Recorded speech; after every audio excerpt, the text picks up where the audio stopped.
Sư tử và chuột. Một buổi trưa nắng, sư tử đang ngủ dưới bóng cây thì một con chuột nhỏ chạy ngang qua, vô tình giẫm lên chân chúa Sơn Lâm.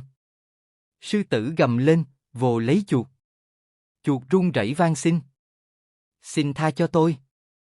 Một ngày nào đó tôi sẽ báo đáp. Sư tử cười lớn. Người bé tí thế này mà giúp được ta sao? Nhưng thôi, hôm nay ta tha cho ngươi. Vài tuần sau, sư tử sa vào bẫy của thợ săn. Dù gầm rú vùng vẫy, lưới vẫn siết chặt. Chuột tình cờ đi ngang, thấy vậy liền chạy đến, dùng răng gặm dây thừng. Một lúc sau, lưới đứt, sư tử được tự do. Cảm ơn ngươi, chuột nhỏ. Ta đã sai khi coi thường lòng tốt của kẻ bé nhỏ. Bài học, lòng tốt không bao giờ là vô ích, ngay cả từ kẻ nhỏ bé nhất. Một hành động tử tế có thể cứu bạn vào lúc không ngờ tới.